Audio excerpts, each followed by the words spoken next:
Welcome to Crack Grade B. Today we are starting the revision of the PIB class. Our focus is to revise PIB in the most comprehensive way from 11th to 20th September. So let's begin the session. So we'll be studying the most important news and the most relevant news from the perspective which can be asked in the phase 1 exam of NABARD. So maybe in the PDF we may leave some topic or read it in minute details. We will not be able to cover it.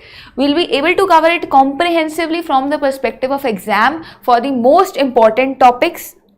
And so let's begin.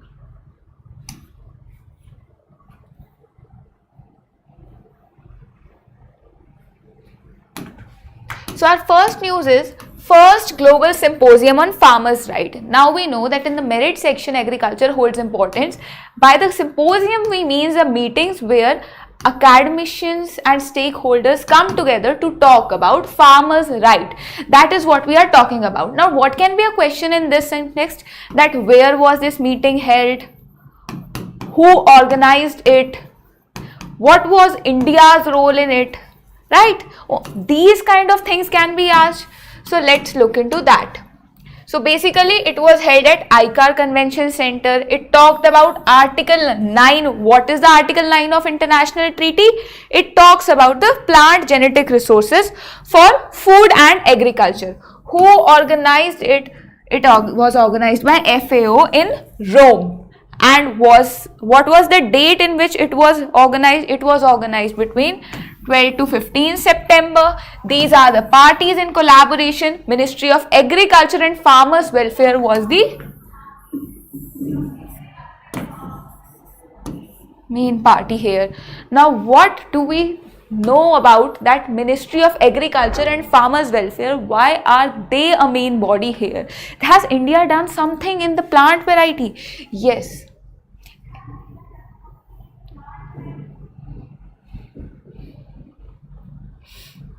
India has come up with farmers' right. We know that India has been the first country to talk about the farmers' right here.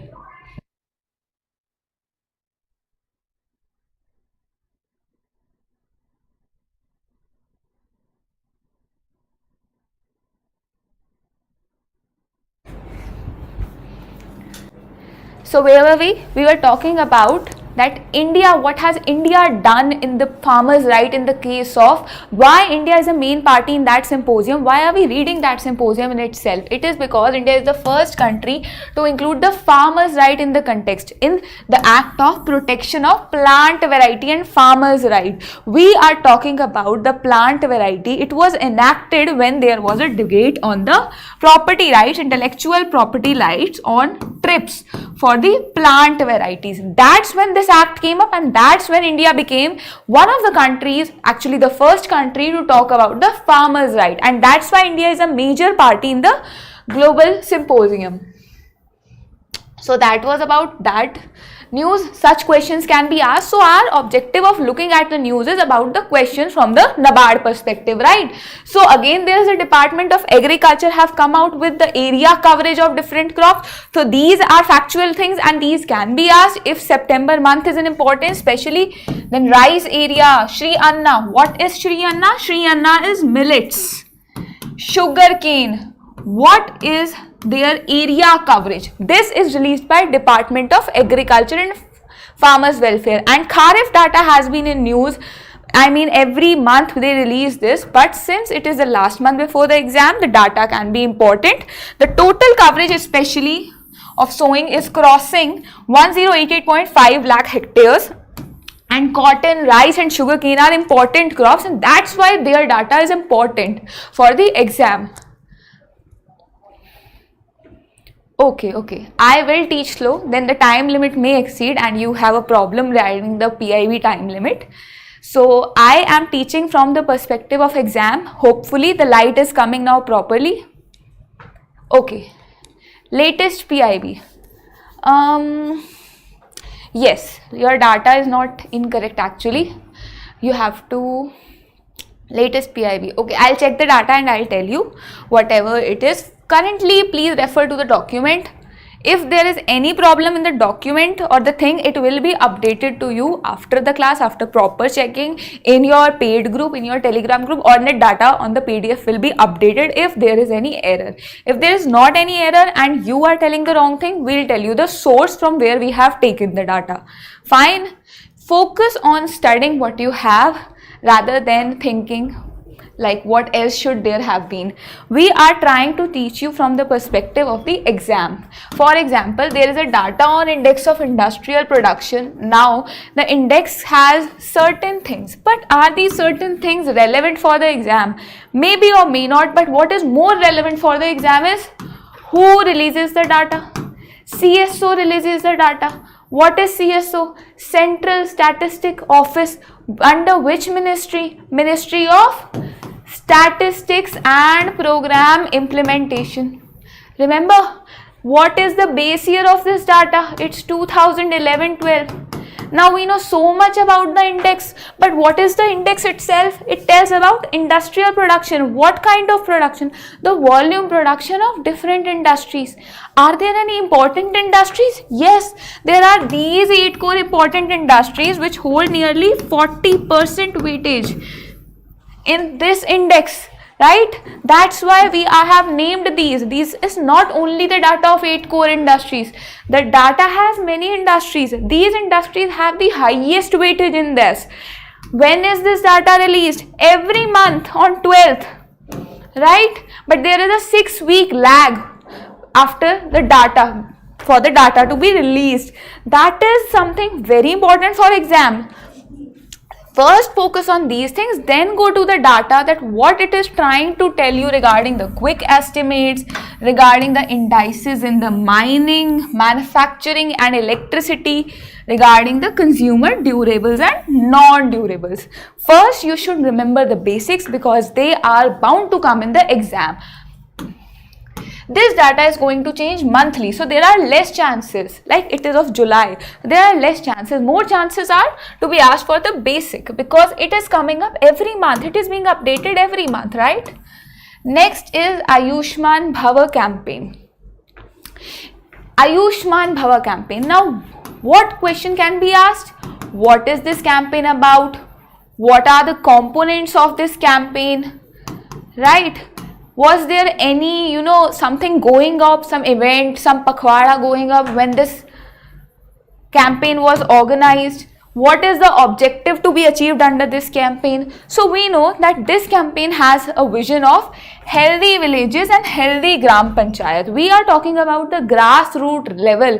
The grassroots level should have Ayushman Bhava campaign. What is Ayushman? We are talking about here the Ayushman Bharat scheme. We are trying to give the touch of Ayushman Bharat scheme to the grassroots level. What is Ayushman Bharat scheme? Universalization of health coverage of health facilities, right? So we are giving the comprehensive nationwide health coverage to the every village. We are going to every village. We are trying to, narrow down the geographical boundaries and reach every nook and corner of the countries to the villages. So this campaign was implemented during Seva Pakhwada.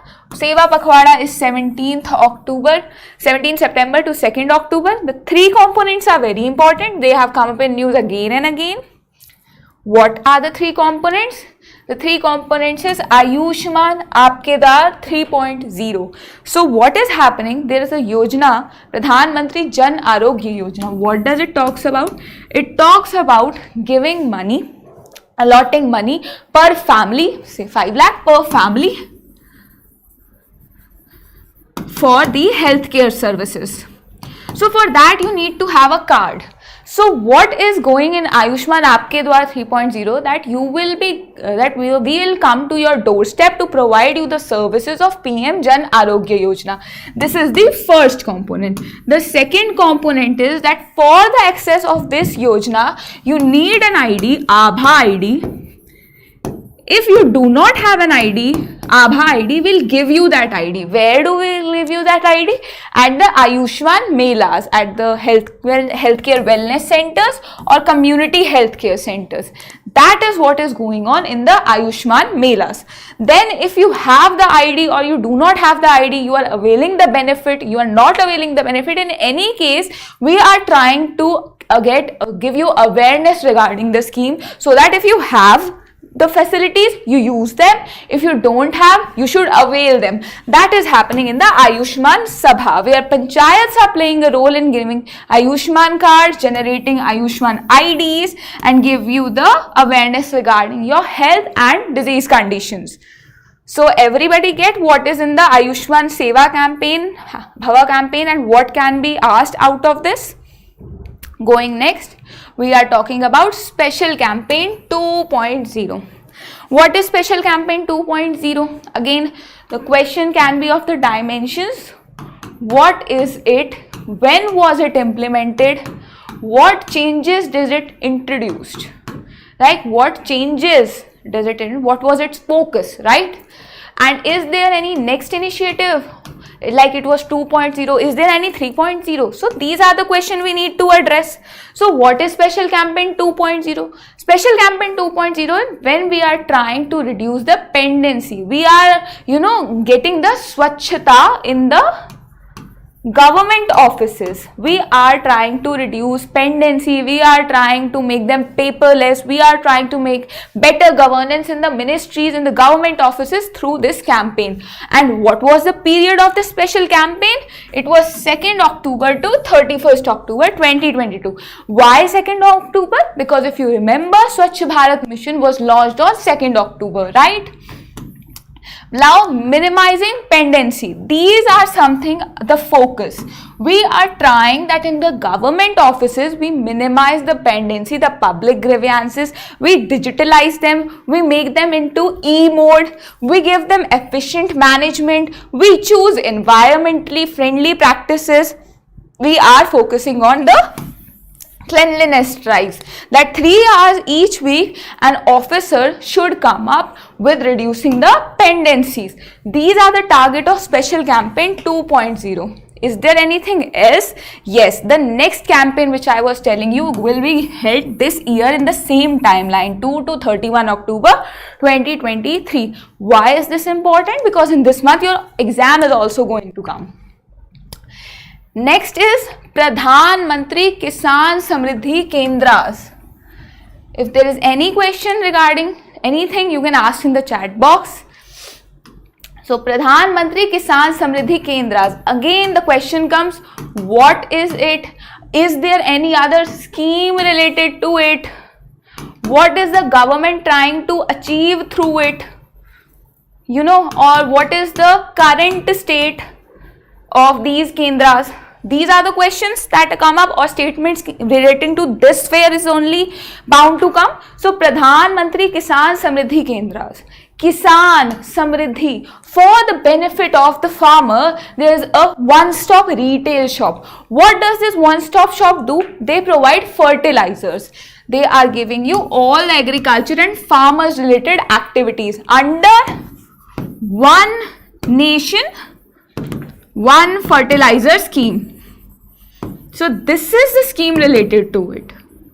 And in the government scheme discussion, we have discussed it in the detail that we are coming up with one name of a fertilizer, that is Bharat. We are coming up with that brand. Under to sell that fertilizer, we are trying this one-stop shop also to give soil testing related details and to tell you about other details regarding agriculture, regarding fertilizers, regarding the crop season, crop patterns. This shop will help you. That is Pradhan Mantri Kisan Samriddhi Kendras. What is the current news regarding it? The current news is that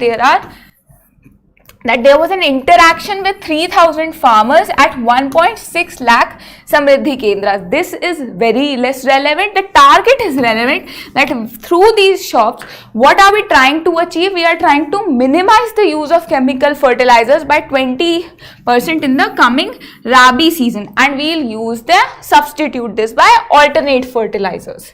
So I hope all the spheres where questions are bound to come is clear to you.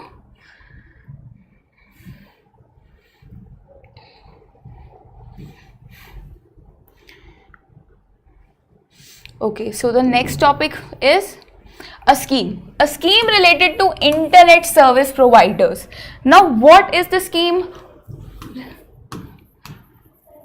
What are the components of the scheme? What is the target area of the scheme? What is it trying to achieve? Again, the same parts which we have just talked about. Every topic has certain role in a question. We need to identify a thing from that perspective, especially at the time when the exam is so near. So, Department of Telecommunications has come up with recognizing some internet service providers. As the name say, they are the bodies that are providing internet services at the body at something. What are the target areas here? They are rural areas. Basically, rural fiber to home connections we are talking about. We are not talking about general people. We are just talking about the rural households here. So, the broadband connection in these areas are trying to be expanded through the use of these internet service providers by giving them incentives. What are the incentives? So, under this scheme, it has decided that they will recognize 9 internet service providers and categorize them into 3 categories, A, B, C, based on their performance, right? And what will happen? Then they will count their actual additions done by these 3 categories, A, B, and the C is written here. The C is basically 2000.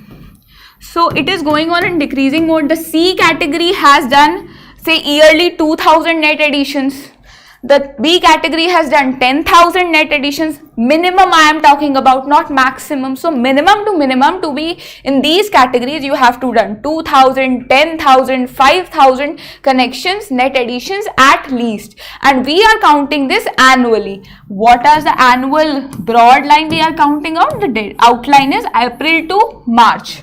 So, from the first phase is going to start from April 2023 to 31st March 2024. We'll categorize them, we'll find the net additions, and based on that, we'll provide incentives to the internet service providers under the scheme. Right? So, such things can come up. Now, this is the BIS is committing to give quality conscious India through Gram Panchayats. Now, the news, what is the relevance of the news from the exam perspective? What is BIS? What does it entail to do?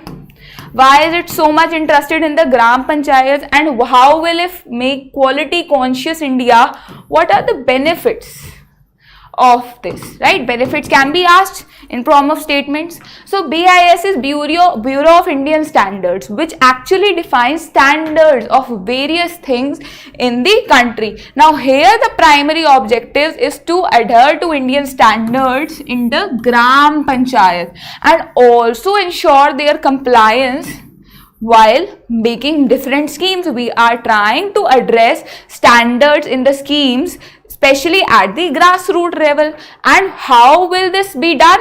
Through sensitization workshop or reaching out to Gram Panchayat. And what is the current state to be reached out? It is 2.54 lakh Gram Panchayats have already been reached out.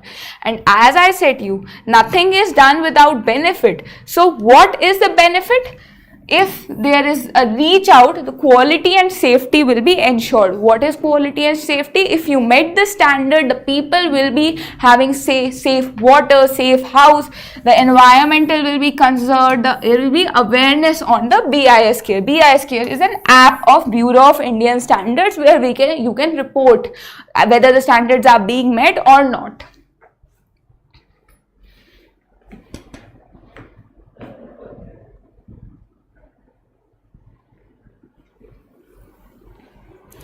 Look, we are trying to teach you PIB effectively. We are trying to, already the classes have come up on 11 to 13. What we are trying to cover? We are trying to cover it comprehensively from the perspective of exam. Here we are trying to cover, say, the KCC, the Kisan Credit Card.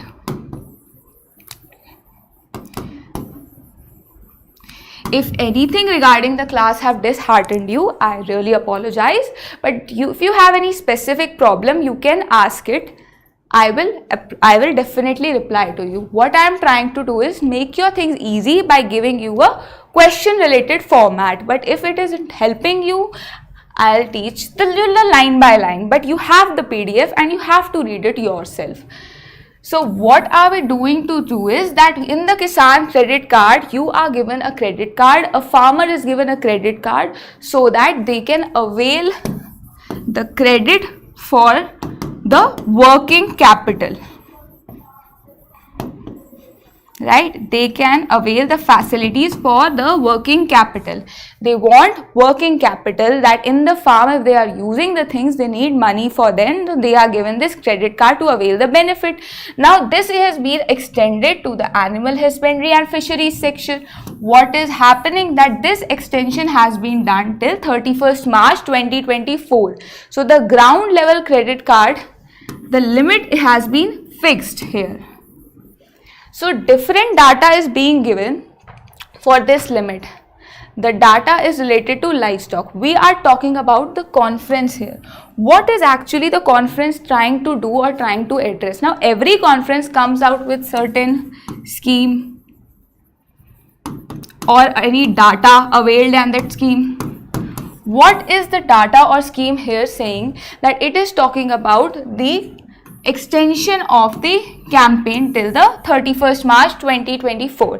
Also, the extension of the credit target at 2,68,000 crore, and also that the livestock sector is growing at a certain percentage.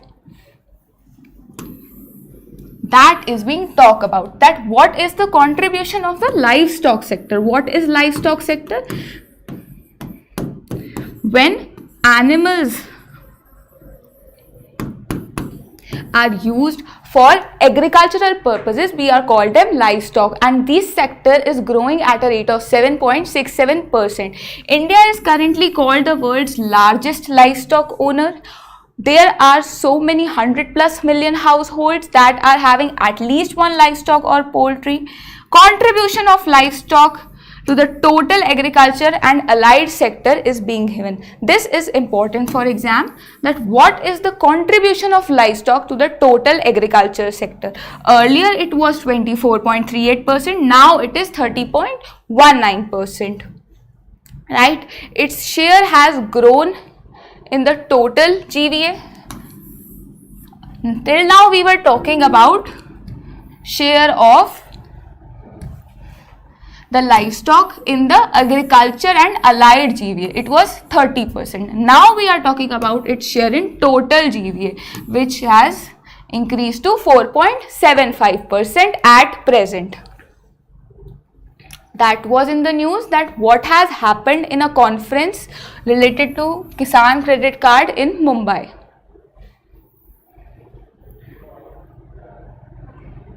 The next news is related to Ujjwala Yojana. What is Ujjwala Yojana about? Providing LPG cylinders at subsidy. Right? We are providing LPG cylinders at subsidy.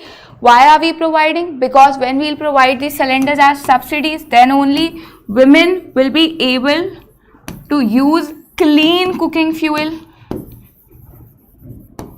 What happen in villages, we use either firewood or something like coal substitute. So what happened, there is pollution and the health of women suffers. So to use a clean cooking fuel, we are using LPG, right? For LPG, we are giving subsidies. Also in the Ujjwala 2.0,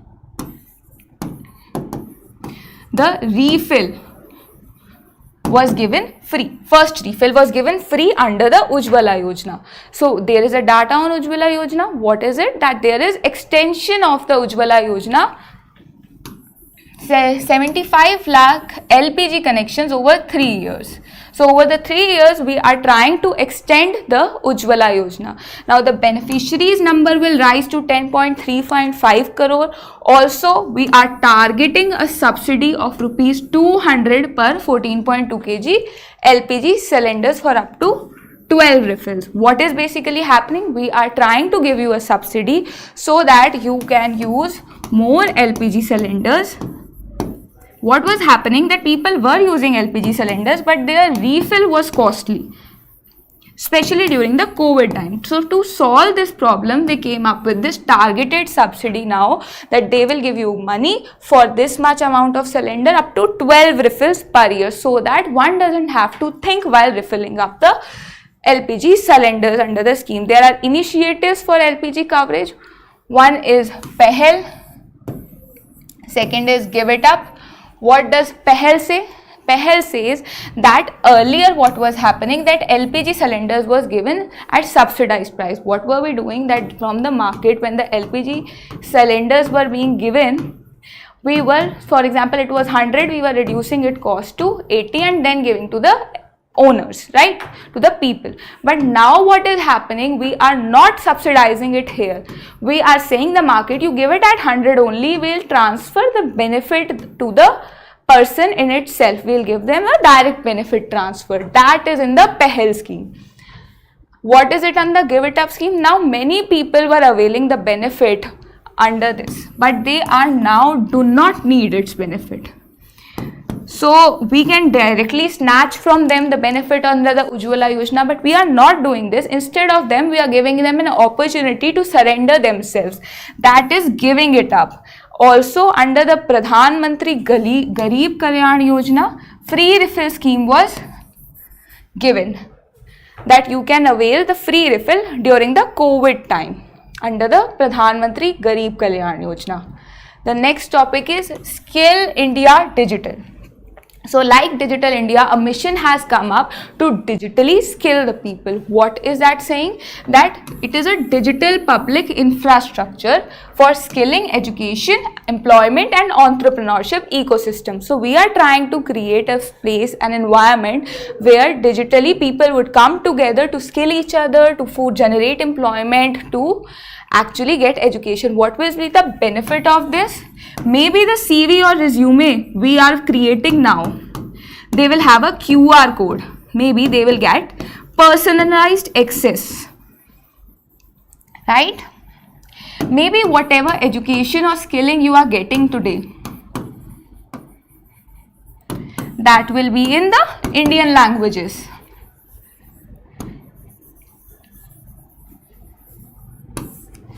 Maybe the Aadhaar based eKYC will make your education, skilling and entrepreneurship more personalized. So the G20 framework talked about digital public infrastructure, and it talked about different things that would help the people to come up at the digital level, at a public level, to talk about education, skilling and employment, whether it is through electronic CV, Aadhaar based eKYC or digital verified credential, which I talked about, that the data can become personalized. Now I can send a QR code for my CV and the person who is accessing that has to type the password which I have given them. That is giving them digitally verified credential. Also, what is digital verified credential? Maybe there is DigiLocker. Now, if I am writing that my percentage is 90, a person can check my DigiLocker account whether my percentage was that much or not. So the data is getting verified. That is what is being said, and that is what is being done under the Skill India Digital.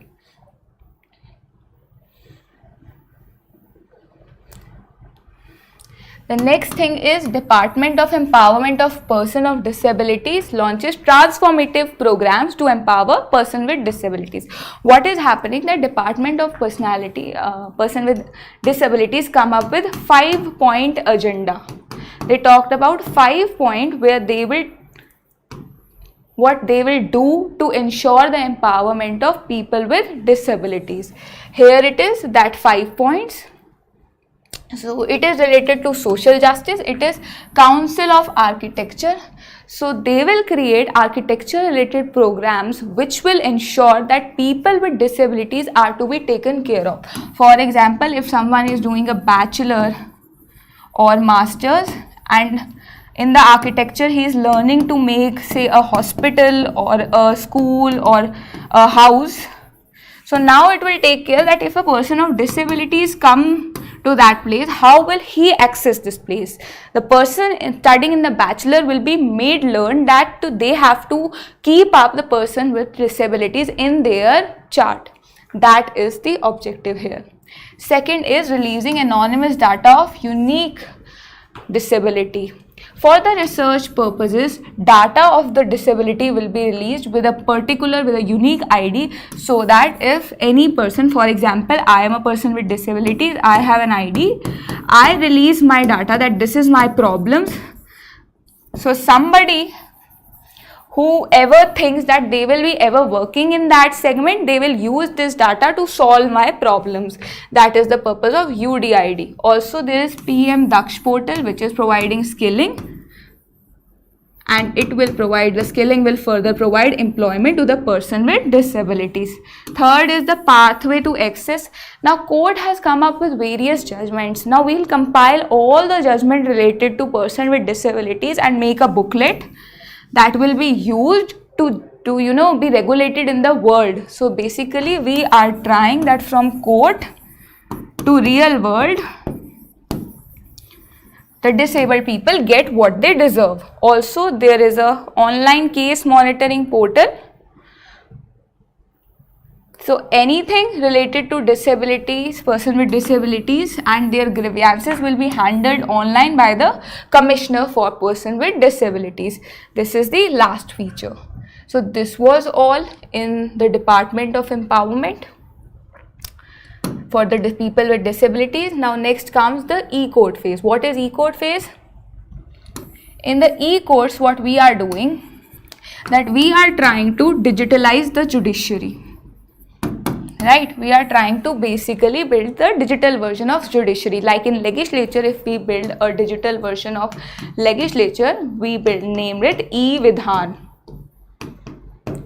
Similarly, if we are giving a judiciary and digital version, we are naming it e-courts. What is happening in e-courts? That this phase 3 is a central sector scheme. What is central sector? Where all the funding is done by center. It has an outlay of rupees 7210 crores. It is a part of national e-governance plans under implementation since 2007. So it has been implementation since 2007, but its phase 3 has come up recently since 2023 onwards. Is there any theme? Yes, the philosophy is access and inclusion here, and the objective is definitely to create a unified technology. We are trying that from Supreme Court to High Court to District Court should come up under one ambit on one portal and discuss which cases are pending, what are the highlights, so that the pendency of the cases can be reduced. The litigants, the courts and the other stakeholders can get the most out of judiciary. Next is third anniversary of PM Matsya Sampada Yojana. So I told you Matsya Sampada Yojana is related to fisheries. They are trying to make the fishermen rich. They are trying to enter into the fisheries sector. So they have come up recently with this Matsya Sampada Jagrukta Abhiyan. They have organized a 108 Matsya Kisan Sammelan under the Abhiyan from the month September to February. Also, the fisheries and aquaculture activities are about for the livelihood of 3 crore fishers and fish farmers. It is the basic data that there was a 6-month-long campaign under the Matsya Sampada Yojana. It is the third year of the Matsya Sampada Yojana. Matsya Sampada Yojana is about the benefit of the fishermen. That is what it is being said.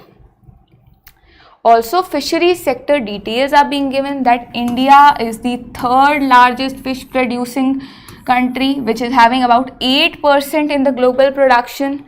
It is second in the aquaculture and it topped the shrimps. I have told you, you can remember it like that.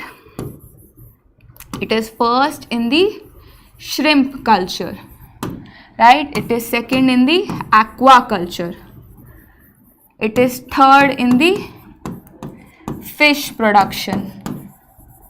And it is fourth in the marine exports. And currently, what is the investment in the fisheries sector? It is rupees 5,000 crore through the fund, with the investment target of 7522 crores. So this was related to fisheries sector and Pradhan Mantri Matsya Sampada Yojana. Next topic is Global Biofuel Alliance. Recently, G20 come up with the Delhi Declaration. We all know that. In the Delhi Declaration, before that they came up with this alliance. Who led this alliance? Many countries led this alliance, but the main body which we are concerned about is, the main country is India. India led this alliance to make biofuels adoptable in every sphere, right? We are talking about biofuels, the fuels which are mainly derived from the biomass, right? So it will reduce our dependence on petrol and diesel on the world. These are the benefits that if we'll use organic. Basically, what is biofuel? Something which is derived from biomass. So if we are using that, somehow we'll be using less coal, less petrol, less crude oil. So that will make it more sustainable and more eco-friendly. Currently in the Global Biofuel Alliance, there are 19 countries and 12 international organizations. The global ethanol market has a value of this much and it is predicted to grow. Why we are talking about ethanol? Because we have a target of 20% ethanol blending, right, by 2025. So there is a 3.5 to 5x biofuel growth by 2050. We are expecting that to achieve our sustainable development goals, to achieve our energy target, the biofuel has to grow at a rate of 3.5 or 5 more times by 2050. So that was all about Global Biofuel Alliance. The next is TriFed. So this is a cooperative body which is talking about tribal goods, and its objective is to marketing of those tribal goods, and it has recently showcased in its value, its expertise in the G20 summit. And the important part is that there are certain important articrafts of tribal people. For example, Longpi pottery from Manipur made by Tangkhul Naga tribes, Chhattisgarh wind fluids made by Gond tribes, Gond paintings, Gujarat hangings in Bhil and Patelia tribes, Araku Valley Cafe in Andhra Pradesh, Metal Ambabari craft in the Meena tribe of Rajasthan. So these are GA based questions. Now all of these are facts from 11 to 13. That India was an East Economic Forum. What is East Economic Forum? It talks about Russia's Far East's development. And in the Far East, it talked about Eastern Maritime Corridor, which will be operationalized from Chennai to Vladivostok. Vladivostok is in Russia. Next is Semicon India. Semicon India is talking about, semiconductors. What is the semiconductors role and how to increase their production and usage in the daily world. And the theme was India, a trusted partner and a rising force in the global electronics industry. Semicon India was held at the Bangalore International Exhibition Center with different stakeholders of the semiconductor industry. Next topic is Indian Navy and UBER. So Indian Navy and UBER have come together to provide basically facilities of cab to the naval people's family. For everyone who is from the Navy or their family, the personal travel and their commutation is to be possible by the UBER. That's why this MOU have come up. The next one is the collaboration for energy between the NTPC and Naira Energy for green hydrogen production. Why do we need to have green hydrogen production? So that green hydrogen will be an energy substitute. It will be good for a sustainable economy, right? Chintan Shivir, it talks about the research developments for the MSMEs. The name has been given that it was held in Simeri, Durgapur, but it is talking about the empowerment of MSMEs in the field of research and knowledge. There was a conference, There was a conference on dam safety in Jaipur, Rajasthan on 14th September on the theme of safe and secure dams ensure nation's prosperity. So such news related to conference or related to days are quite factual. They can be a part of GA if at max. That is, where was it held, what was the date, what was the theme, and which ministry is involved in that, right? Next is, in the Saudi Arabia Investment Forum, there were 45 MOUs signed, but the major one was in the field of energy, in the field of especially green energy, renewable energy, interconnections, digital transformation. Everything related to energy was signed in the investment forum between India and Saudi Arabia. There was with Vidya Samiksha Kendra. What is Vidya Samiksha Kendra? It is a technology based modern data driven model which will be effective at improving learning outcomes. So by using technology we are getting some data. For example, you gave a test, you got some marks. So now these marks will be given through a technology to some assessor so that he can tell you which are your weak parts, which are your good parts, and through that your learning outcomes will be improved in the future. That is the objective of Vidya Samiksha Kendra here. So it is under the PM Shri schools objective also. So recently PM Shri schools have come up. PM Shri schools are the schools which are talking about the national education policy, the role model schools, for under the implementing the National Education Policy 2020 are the PM Shri schools. Also the Vidya Samiksha Kendra is a part of such schools which is assessing the learning outcomes.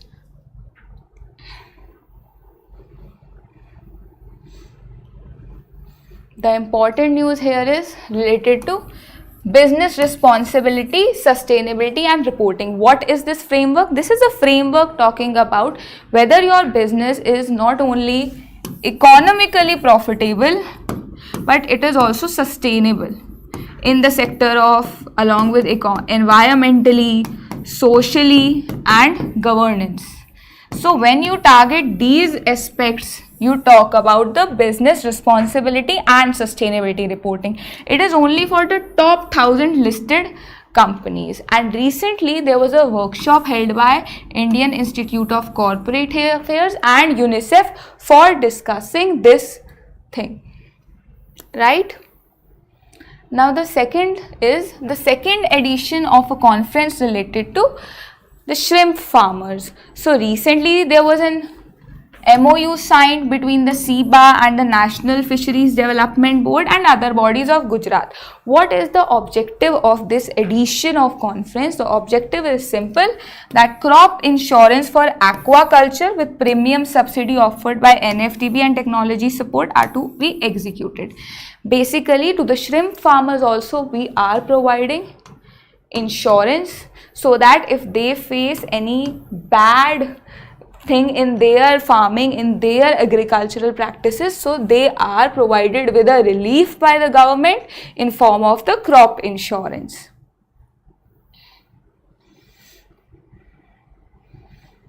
Next thing come out with the most favored nation duty of 50% and 100%. So recently it was that we have been getting the news of apple, walnut and almonds which are being taken from the US, whether there is this most favored nation duty applicable or not. So additional duties of 20% each on apples and walnuts and rupees 20 on almonds. So there is 20% on apple and walnut and rupees 20 on almonds. So these products were getting most favored nation as a retaliation measure. Now the question was that is there any reduction in this status? Are we not going to favor them? No. So they are still being valued, and that's why the US origin products, imported products, will have 50%, 100% and rupees 100. Means apple at 50, walnuts at 100 and almond at rupees 100. The percent and rupees you should be realizing. So these are the duties which are being given by the India to its US imports, right? Also, who are the prominent apple exporters to India? It is Turkey, Italy, Chile, Iran, New Zealand. Chile and UAE have become largest exporters of walnuts to India, right? What is more important? The days that there is a Duchenne muscular dystrophy disorder. In this disorder, your muscles become weak. The theme is breaking barriers. It is a rare disease held on 7th September. On the following day, 8th September, the physiotherapy day is celebrated. It is to recognize the contribution of the physiotherapists. Who are physiotherapists? Who help you in doing activities related to your health. So that is all about the days. They can be asked in the GA portion. There is a national highway created in Ladakh, which is named as, there is a road created on this national highway, and that is named as National Highway 301. The road is Kargil-Zanskar Road. It is located in Ladakh. There is a 1 week, 1 lab program which is talking about knowledge and awareness mapping platform. So we are integrating different labs of the country to be organized research and training in India, and this is being done with an initiative of knowledge and awareness mapping platform.